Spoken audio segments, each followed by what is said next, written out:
Hola, hoy voy a entrevistar a Juan Ramón Rayo, creo que no hace falta introducir quién es, pero para quien no lo sepa es uno de los economistas más populares en España. Como ya os comenté en mi canal, vamos a hablar brevemente de las perspectivas de inflación de este 2022 y la semana siguiente subiré la segunda parte. Disfruten de la entrevista. Bueno, estoy aquí con Juan Ramón Rayo, ya os lo presenté anteriormente, aunque creo que no hace falta. ¿Qué tal? Nada, gracias por la invitación y felicidades por el canal de YouTube. Gracias. Y bueno, pues le traigo aquí, como estamos en enero, empezando el año, vamos a hablar un poco de qué nos espera este 2022, porque el 2021, bueno, ha estado un poco lleno de sorpresas. Y en 2022 creo que, entre todo lo que nos espera, lo puedes comentar cosillas, creo que la inflación es uno de los debates más cruciales a nivel global. Bueno, global. Estados Unidos, Europa, y que al final acaba repercutiendo a casi todo el mundo. Entonces, bueno, ¿cuál es tu visión? ¿Realmente eso es lo más preocupante? ¿De qué más deberíamos preocuparnos? Vamos a hablar un poco ahora sobre esto. Yo para empezar diría o habría que matizar que muchas veces, casi siempre, se nos pide a los economistas que hagamos predicciones qué va a pasar en el año o a más largo plazo, y realmente, a ver, nuestra capacidad predictiva, entre comillas, es muy limitada, porque la economía es un sistema tan sumamente complejo y caótico que a poco que cambias algunas cosillas en una parte de la economía, puede cambiar muchísimo potencialmente el resultado final. Y en la medida en que no somos capaces de anticipar qué va a pasar, ya no con lo que sabemos hoy de los hechos económicos, sino con decisiones a lo mejor políticas o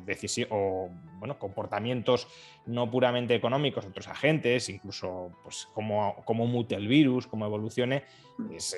prácticamente imposible acertar con los pronósticos. De hecho, ya que mencionas la inflación, pues fijémonos que una institución tan técnicamente sofisticada como la Reserva Federal, pues su previsión de inflación en 2021 probablemente sea uno de los fallos más estrepitosos en términos de predicciones que haya cometido la entidad a lo largo de su historia. Nadie, ni dentro ni fuera de la Fed, habría apostado probablemente nada por cerrar el año en una inflación del 7%. Ni siquiera economistas como Larry Summers, que son los que desde un principio venían alertando de que la inflación se podía descontrolar, creo yo, habrían apostado demasiado por cerrar el año en el 7%. ¿Eso significa que la Fed esté llena de incompetentes, que los economistas no sirvan absolutamente para nada? No, significa que bueno, pues nuestra capacidad para hacer esas predicciones, sobre todo con una información que ni siquiera se ha creado, que ni siquiera existe hoy, es extremadamente limitada. Dicho esto, sí, creo que la inflación es uno de los grandes problemas económicos a los que nos podemos enfrentar en 2022 o incluso a medio plazo si las condiciones que están motivando esta inflación no se corrigen. Y estas condiciones creo que son atribuibles tanto a componentes de la oferta como, sobre todo, y esta es la parte que algunos más se resisten a reconocer, a componentes de la demanda. Y si ese gasto agregado, que está influido tanto por la política fiscal como por la política monetaria, se mantiene en los niveles cebados artificialmente de 2021, que incluso aquí pues ya se va viendo que los propios artífices de estas políticas te van diciendo que no, que la Reserva Federal empezará a restringir la oferta monetaria, y supongo que próximamente iremos viendo a los gobiernos hablando de la necesidad de ir reduciendo el déficit público, pero si se mantuvieran los niveles de 2021, pues la inflación probablemente también se mantendría en los niveles descontrolados, a lo mejor no tan altos, pero en los niveles descontrolados actuales, y precisamente por eso es un riesgo, porque si parte del crecimiento económico actual es un crecimiento que depende de estímulos inflacionistamente insostenibles, cuando intentes regresar a una cierta normalización de la inflación, pues parte de ese crecimiento inflado se te va a caer o se te puede caer. Sí, mira, ya que mencionas lo de la Reserva Federal, claro, llevamos desde 2008 prácticamente con políticas de estímulo. Entonces, ¿por qué la inflación ha llegado ahora y no durante la época 2008-2020, que se hacían prácticamente las mismas operaciones, pero en esa época no hubo repuntes y ahora sí que los estamos viendo? A ver, aquí hay dos visiones sobre quién tiene la culpa de la inflación. La visión más estrictamente monetarista te dirá que la inflación es un fenómeno estrictamente monetario, exclusivamente monetario, y creo que cuando se dice exclusivamente monetario, se quiere decir exclusivamente de la oferta monetaria. Yo por eso la frase de la inflación es un fenómeno exclusivamente monetario no me termina de gustar, porque hace especial hincapié, ya digo, en la oferta monetaria. En cambio, hay otra corriente que atribuye sobre todo la inflación a la política fiscal. Yo estoy mucho más cerca de esta otra corriente, de la corriente que atribuye la inflación a el descontrol de la política fiscal, sin que eso signifique que la política monetaria en su interrelación o en su interacción con la política fiscal no tenga influencia, porque desde luego si la política monetaria se planta ante una política fiscal descontrolada, es muy difícil que haya inflación. Pero si tienes una política monetaria en cierta medida subordinada a una política fiscal descontrolada, ahí sí tienes pues un terreno abonado para que haya inflación. Y esa visión de que la inflación puede estar vinculada con la política fiscal te remite también a la inflación como un fenómeno monetario, pero a la inflación no tanto a un fenómeno vinculado a la oferta monetaria, sino a la demanda monetaria. Es decir, la demanda de dinero, de moneda fiat, si las perspectivas financieras, presupuestarias de un Estado no son muy holgadas, si digamos los estados se sobreendeudan tanto que los inversores se empiezan a considerar que la deuda no se podrá pagar plenamente en términos reales y que por tanto va a haber algún tipo de dilución de la deuda a través de inflación, que esa va a ser la única forma de atender, de hacer frente a ese exceso de deuda acumulado, pues claro, si anticipan esa inflación futura para hacer frente a la deuda, anticipándola, bueno, reducen su demanda de dinero y de activos que sean sustitutos cercanos del dinero, típicamente la deuda pública, y eso es lo que puede generar la inflación. Entonces, respondiendo más específicamente a tu pregunta, a partir del año 2008-2009 hay un incremento muy fuerte de la demanda de dinero, de la demanda de activos libres de riesgo, tanto porque se produce una fuga hacia la calidad dentro de la economía. Estamos en 2009, no sabemos muy bien en qué activos invertir, se está quebrando todo el sistema financiero, parte de la economía, tanto estadounidense como europea, está hecha unos zorros y no sabemos qué sectores van a repuntar y cuáles no, y por tanto se busca refugio en la deuda pública. Ese es un fenómeno quizá más coyuntural, pero con una coyuntura que se extiende durante bastantes años. Y luego hay un fenómeno más general, y es que durante esos años en los que Occidente pues, está estancado, o está creciendo poco, o está en medio de una crisis, el resto del mundo en vías de desarrollo está creciendo mucho, especialmente China, pero no solo China. Y sabemos que cuando pues un individuo, y por tanto agregando a muchos individuos, una sociedad se desarrolla, cuando se vuelve más rica, su demanda de dinero en términos absolutos aumenta. Porque, bueno, imaginemos si decimos, pues necesitamos o queremos tener el 5% de nuestro patrimonio en activos líquidos, dinero. Pues claro, si tu patrimonio va creciendo porque te vuelves más rico, tu demanda absoluta de dinero, ese 5%, irá representando un volumen absoluto mayor. Y claro, ¿cuál es el activo líquido por excelencia en la economía global? Pues el dólar y en cierto modo también podríamos decir el euro, la deuda pública estadounidense, también en cierto modo la deuda pública alemana. Y por tanto hay un aumento continuado de la demanda de activos líquidos en la economía mundial. Y eso permite que los proveedores de esos activos líquidos, que son pues, los gobiernos europeos, o al menos algunos gobiernos europeos, sobre todo Alemania, Europa del Norte y Estados Unidos, puedan emitir más deuda sin que se disparen los tipos de interés y sin que se disparen los precios. ¿Qué pasa? Que, claro, como decía antes, cuando la solvencia de esos activos supuestamente libres de riesgo se empieza a poner en duda porque has sobreemitido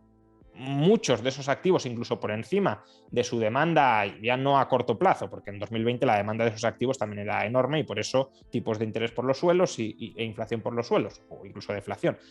Pero sí de la tendencia a largo plazo de esos activos y se teme, como decía, pues una cierta reestructuración de la deuda, ya sea vía reestructuración formal o inflación, pues la demanda de esos activos se resiente y entonces empezamos a ver fenómenos como el que vemos ahora, más allá incluso de la dinámica que adopte la política monetaria, que creo, ya termino con esto que me estoy enrollando mucho, que tiene un componente más que ver, es decir, si la política monetaria se pone seria,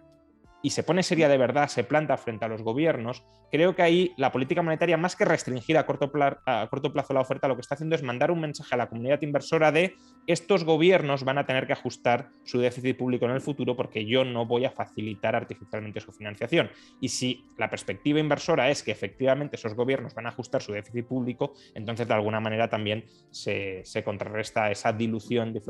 inflacionaria de la deuda. Y mira, ya que has mencionado esto de mensaje de los bancos centrales a los gobiernos, bueno, como comentas en uno de tus libros, que el Banco Central independiente es una de las herramientas fundamentales para que la moneda fiat sea aceptada.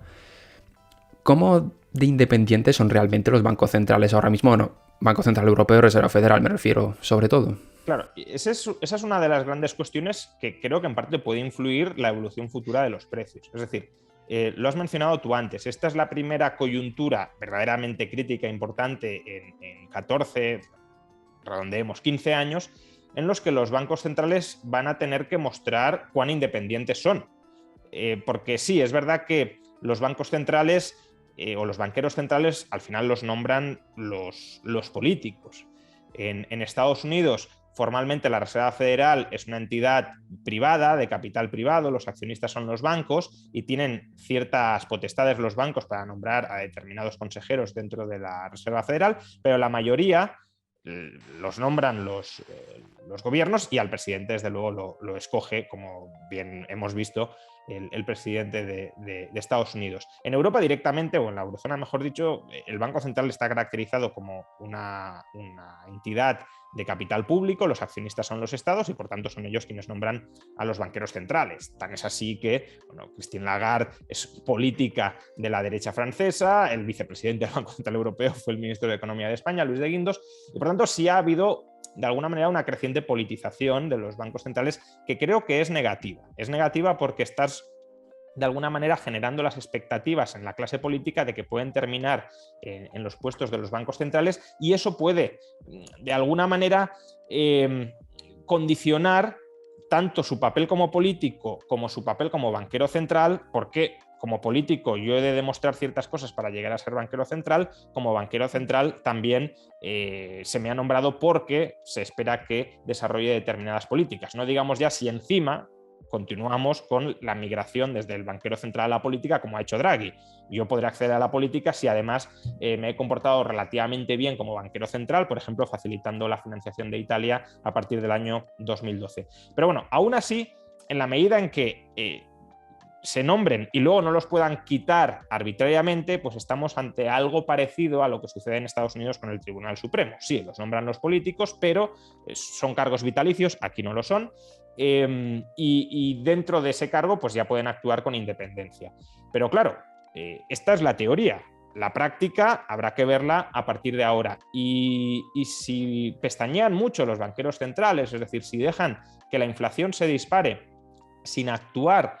porque, por ejemplo, sea necesario que la inflación se dispare para diluir la deuda pública o porque no se atrevan, sobre todo probablemente en el caso de la eurozona, a subir los tipos de interés, porque eso complicaría la financiación de gobiernos como el de Grecia, como el de Italia o como el de España, pues ahí podemos caer en lo que los economistas llaman dominancia fiscal. Es decir, que realmente el Banco Central está subordinado a la política monetaria, el banquero central, aunque es formalmente independiente, no lo es materialmente, se tiene que ajustar a las necesidades financieras de los políticos, y si eso es así, claro, la moneda que gestiona en última instancia el Banco Central frente a la comunidad inversora se convierte en un activo de peor calidad, ¿no? Imaginemos una acción de una empresa y que colocamos al frente de la empresa a una persona que sabemos que se despreocupa de la generación de valor para el accionista, que le da igual esa generación y que además solo quiere subordinar la empresa a los intereses, pues no sé, de algún gobierno o de otra empresa y que va a dejar que los beneficios de esa empresa sean parasitados por esos agentes externos, pues rápidamente la acción se hundiría de precio. Bueno, pues aquí puede pasar algo parecido si de verdad la comunidad inversora cambia el chip y cree que la seriedad que han mostrado los bancos centrales en Estados Unidos, la Reserva Federal, en la eurozona, el Bundesbank, que de alguna manera es el espíritu del Banco Central Europeo que han demostrado durante los últimos 40 años, pues que esa seriedad ya ha sido abandonada y que a partir de ahora los bancos centrales no van a actuar como cuidadores de la moneda, sino como cuidadores de la financiación gubernamental. No digo que estemos en esa coyuntura, pero tendrán ellos que demostrar en los próximos meses si en caso de que la inflación no remita al margen de su actividad, si están más a favor del tenedor de la moneda o más a favor del político que los ha nombrado. Mencionaste también una parte, bueno, que eso es algo que parece que ya es inminente, la subida de los tipos de interés. Había también, bueno, sí, en Europa aún no sabemos. Bueno, los bancos centrales están de manos atadas, podríamos decir, o el peligro de una espiral inflacionista o una espiral deflacionista. Como, o sea, claro, es un juego peligroso que tienen ahí. Claro, totalmente. Pero la cuestión es, espiral deflacionista porque no quieres, o sea, porque los gobiernos no se van a ajustar. Es decir, porque al final la espiral deflacionista, a ver, una cosa es que caigas en una desinflación, que eso es inevitable desde luego si tienes una normalización de la política monetaria y si tienes una reducción de los déficits públicos, y otra sería una espiral deflacionista, que sería básicamente que los bancos centrales fuercen impagos, ¿no? Y sobre todo ya si hablamos de impagos de deuda pública, usted, señor político, no quiere ajustar su presupuesto, pues no le voy a dar financiación, expóngase al mercado y si los tipos de interés se disparan al 20% y no los puede pagar, usted quiebra y sus bancos también. Esa situación que es la que adoptó, o esa estrategia que es la que adoptó el Banco Central Europeo hasta 2012, yo creo que ahora está descartada, que eso no va a suceder. Pero claro, no va a suceder porque entiendo, el Banco Central Europeo también espera que haya una cierta corresponsabilidad de los gobiernos que no los arrastre a una situación de aumento de la deuda, donde pues, el Banco Central Europeo se vea forzado a financiar todas esas emisiones de deuda mediante inflación. Pero claro, si no se da esa corresponsabilidad, si los gobiernos europeos dicen, bueno, como yo sé que este está maniatado, como tú decías, que este no va a tener otro remedio que refinanciarme, pues yo sigo emitiendo deuda despreocupándome totalmente de mi solvencia, porque al final socializo esa deuda vía Banco Central Europeo con el resto de países de la eurozona, y ahí, pues de nuevo, el Banco Central Europeo tiene un mandato y justamente por eso tiene un único mandato y es preservar la inflación, o sea, preservar la estabilidad de la moneda, luchar contra la inflación. ¿Para qué? Pues para mandar a la comunidad inversora el mensaje de nosotros solo nos podemos preocupar por vosotros, por los que tenéis moneda, no nos podemos preocupar ni directa ni indirectamente, ya no por la economía y la generación de empleo, sino tampoco por la financiación de los gobiernos. Y si la comunidad inversora teme que eso ya ha dejado de ser así y que el Banco Central Europeo está tan maniatado, está tan constreñido por las necesidades de financiación de los gobiernos que no le va a quedar otra forma que ceder ante unos gobiernos europeos, además descontrolados, no coordinados más o menos de alguna manera por la Comisión Europea para ir reduciendo los déficits, pues habría una huida, creo yo, clara del euro, en el sentido de que el peso del euro dentro de las carteras internacionales de moneda de reserva pues bajaría de manera significativa. No sé hasta qué punto Europa o la eurozona va a ser tan suicida como para seguir ese camino, pero claro, y en eso coincido contigo, si no se sigue ese camino es porque, como decía antes, los gobiernos europeos van a intentar evitar un colapso deflacionista de su deuda saneando sus finanzas. Pero si tampoco lo hacen, pues al final o susto o muerte. Y claro, también siguiendo con el tema de deflación y relacionando con el tema de los gobiernos y demás, cuando hablamos de deflación también hay que tener en cuenta que a corto plazo es más nocivo. Entonces, políticamente también saldría mucho más caro con el surgimiento de movimientos populistas. Al contrario que la inflación, que los efectos a lo mejor se verían más a largo plazo. Entonces también tenemos esta contradicción de que, claro, la deflación también tiene el peligro de que nos vengan partidos populistas de todas ramas y que acabe esto en algo peor. Sí, a ver, la deflación, a ver, hay distintos tipos de deflación, ¿no? La deflación derivada de aumentos de la productividad yo creo que no es especialmente dañina para una sociedad, es verdad que puede implicar ciertos problemas de ajuste, pero no es devastadora. Ahora, la deflación derivada del colapso del crédito sí, es muy dolorosa para todo el mundo, pero especialmente para los deudores, que bueno, pues son gran parte de la sociedad y bueno, están también representados de manera muy intensa en la parte baja de la distribución de la renta, que son, claro, si un deudor rico se arruina y lo pierde todo, pues bueno,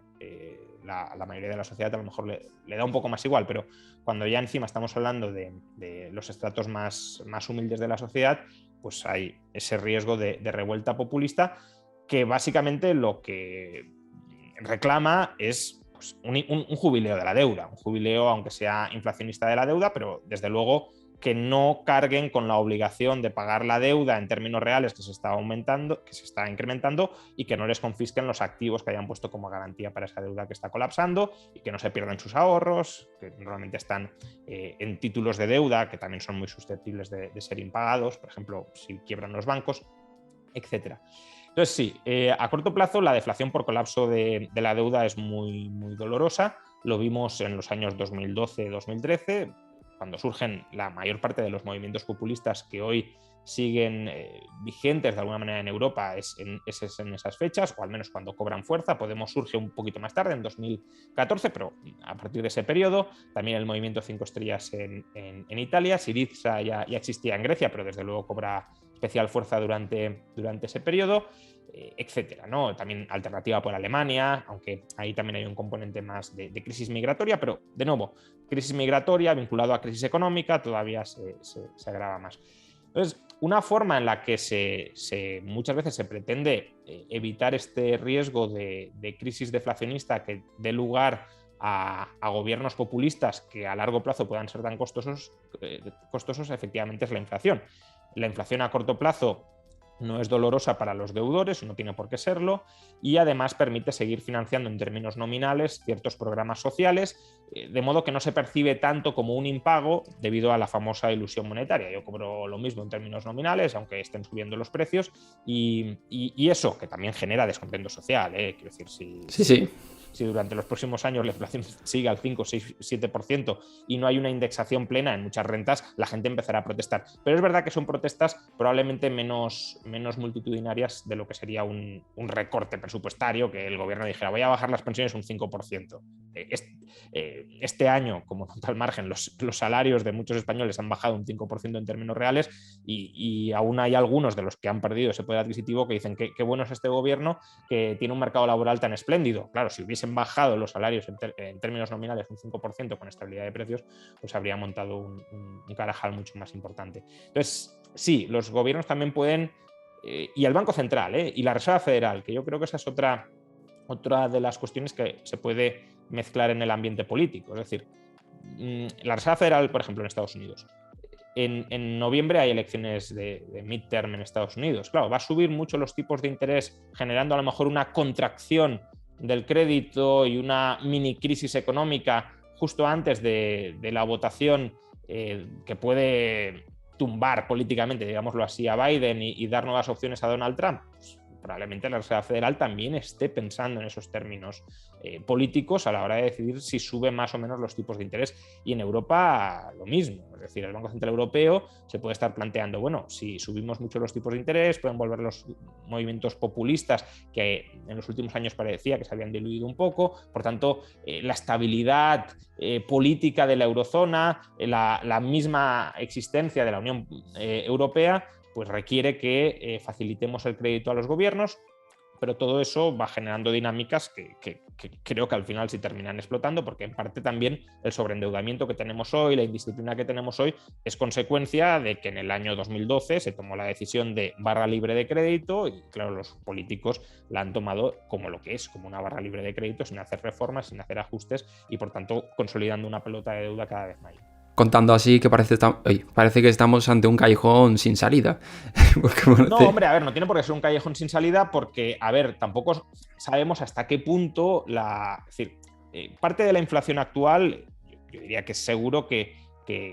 responde a causas políticas, fiscales y monetarias. Pero tampoco sabemos cuánta de esa inflación responde a eso y cuánta es originada por la transición energética, por ejemplo, por los cuellos de botella que han surgido, porque también hay una inflación que se debe a esa parte. Y bueno, si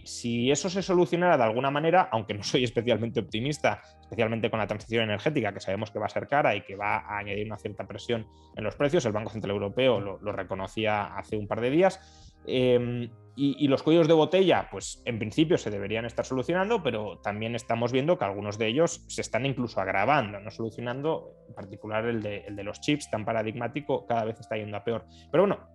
si hubiese un aumento de la producción o de la productividad y por tanto de la producción en estos sectores, si la economía creciera en términos reales de manera importante, pues podrías tener en cierto modo un incremento de la solvencia de los estados y podrías tener una moderación de la inflación aún con políticas fiscales y monetarias agresivas. Eso podría contribuir a anclar las expectativas y quizá que no llegará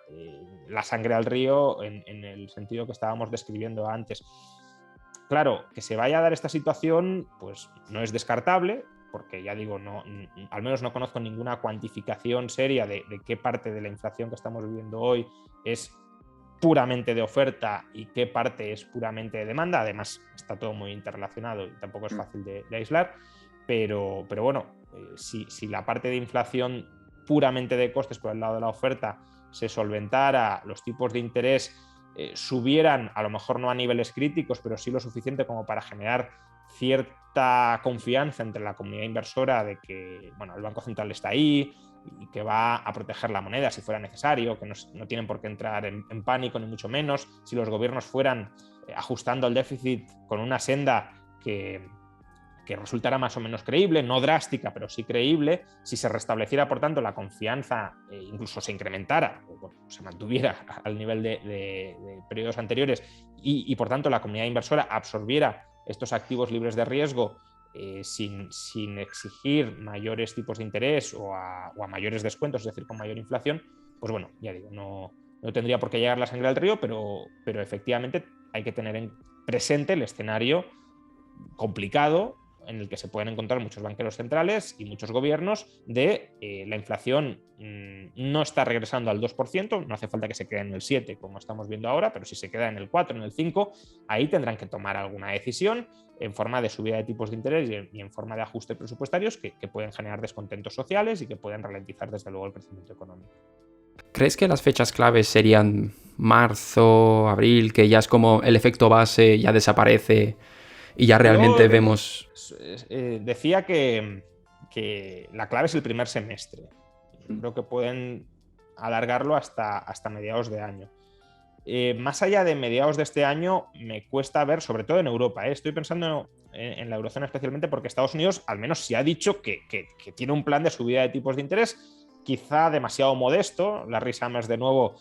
se ha prácticamente burlado del ritmo de subidas de tipos de interés que se ha propuesto por la Reserva Federal. Si no recuerdo mal, decía que había que subirlo como 2 puntos, o sea, 200 puntos básicos en el muy corto plazo, no espaciadamente en el 1%, 100 puntos básicos. Pero bueno, al menos Estados Unidos se ha dicho, oye, que somos conscientes de que hay un problema y vamos a ir subiendo tipos. Europa no, la eurozona no. Y de hecho han dicho lo contrario, que no piensan subir tipos de interés en 2022. Yo veo complicado que si a mediados de 2022 la inflación en la eurozona sigue en torno al 4 o 5%, que el Banco Central Europeo no cambie de criterio.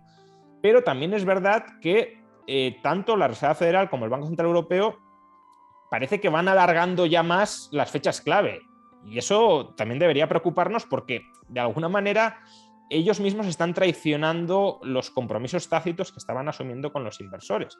La Reserva Federal ya ha dicho que la inflación se mantendrá alta durante el primer semestre, pero que a finales de año cerrará en torno al 3,5%.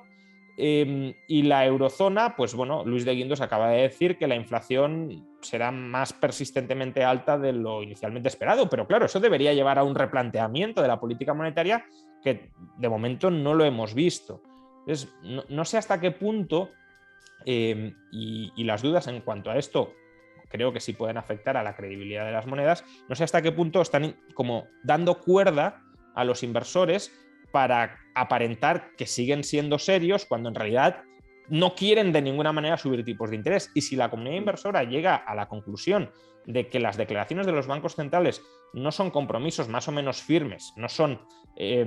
pautas creíbles sobre el curso que va a seguir su política monetaria, y también, aunque estemos hablando solo de política monetaria, no perdamos de vista la parte crucial de la política fiscal y de la senda de ajuste de déficits públicos de los gobiernos, pero si se llega a la conclusión de que todo esto es papel mojado, ahí sí que puede haber un descrédito de la moneda, y el descrédito de la moneda afecta a la demanda de dinero, y menor demanda de dinero es mayor inflación. Y bueno, para ir terminando ya esta parte, claro, ante un escenario como has comentado aquí, aparentemente que van a subir los tipos de interés, bueno, muchos de nuestros seguidores son hispanohablantes, entonces España, ¿cómo se vería afectado? Y bueno, Latinoamérica se vería afectada por la subida de tipos de Reserva Federal. ¿Cómo podrían verse resentidas? Bueno, creo que especialmente más graves en caso de Latinoamérica, donde la Reserva Federal no les tiene en cuenta, entre comillas, claro. De hecho, los efectos en Hispanoamérica ya se están notando. Quiero decir, es verdad que la Reserva Federal todavía no ha subido tipos de interés, pero la expectativa de que va a subir tipos de interés sí está ya implantada en los mercados financieros. Ahora mismo se descuentan entre 3 y 4 subidas durante los próximos meses de tipos de interés. Los tipos de interés, por tanto, de muchos activos ya incorporan esa expectativa, y eso ya está afectando a las monedas de muchos países hispanoamericanos, porque básicamente el capital está saliendo de esos países para invertir en activos estadounidenses que, una vez están pagando tipos de interés más altos, les resultan más atractivos. Además, la propia dinámica especulativa de que sabemos que cuando los tipos de interés en Estados Unidos suben, las monedas de estos países se deprecian. Pues si estoy dentro y preveo una depreciación de la moneda, me salgo antes para que no me afecte. Entonces, eso para esas economías sin duda es muy dañino. Tienen que competir sus capitalistas, ¿no? Sus ahorradores, o sea, los que captan su ahorro tienen que competir por ese ahorro con Estados Unidos, y eso se traduce en depreciación monetaria y tipos de interés más altos internos, que es, bueno, como la otra cara de la moneda de la depreciación de sus divisas. Todo ello lleva a una menor capacidad de crecimiento, es decir, o más inflación vía importación de esa inflación a través de la depreciación del tipo de cambio, o menor crédito interno por subidas de tipos de interés para intentar frenar la inflación, unido también,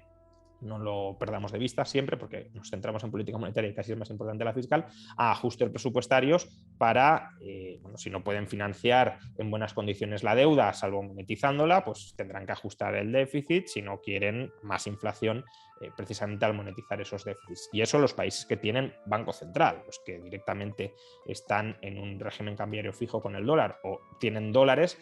pues ni siquiera, ¿no? Si suben los tipos de interés, les suben directamente los tipos de interés, como le sucedía a España con respecto al Banco Central Europeo hasta el año 2012, cuando ya el Banco Central Europeo dijo, bueno, os vamos a financiar, hagáis lo que hagáis. En el caso de España, de nuevo, la subida de tipos de interés pues dependerá de cuál sea la actitud del Banco Central Europeo e incluso de la Comisión Europea. Si suben los tipos de interés, pero siguen abiertos canales indirectos de monetización de la deuda pública, a lo mejor no tan agresivos, pero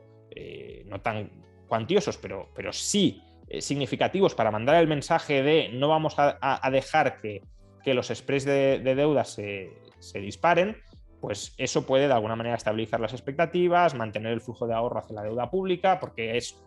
una especie de aval, ¿no?, de la deuda pública española. Ahora, si se dijera, no, aquí ya vamos a subir tipos de interés y que cada gobierno se apañe financiándose en el mercado, ahí sí tendríamos, yo creo, salidas de capitales fuertes, pero no veo ese escenario. De hecho, aunque el Banco Central Europeo se salga totalmente, probablemente no, va a dejar abierta la ventanilla OMT, que es la que habilitó en 2012 para dar credibilidad a la deuda pública española e italiana. Es decir, si los tipos de interés se disparan demasiado, vamos a monetizar deuda pública, o si no, la propia Comisión Europea probablemente articulará algún tipo de programa de financiación para gobiernos en problemas.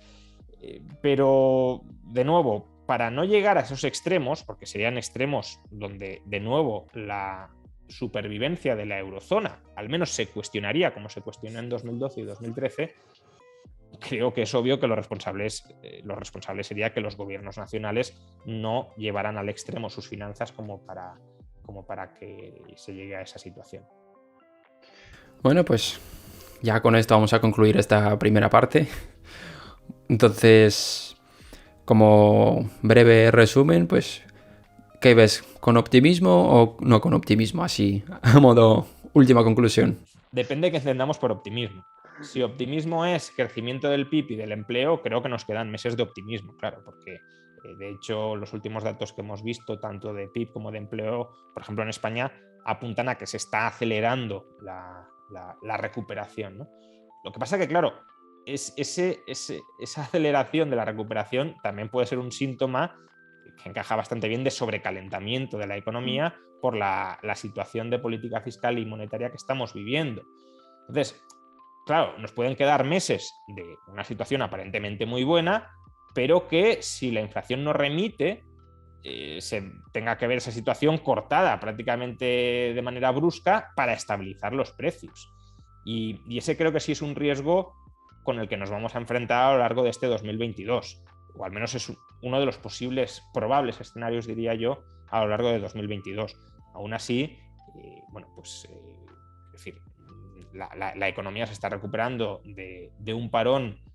muy drástico y es lógico que también esté experimentando crecimientos reales, aunque sea por efecto rebote. Bueno, pues con esto ya tenemos la primera parte y en la segunda pues vas a responder a las preguntas que te han dejado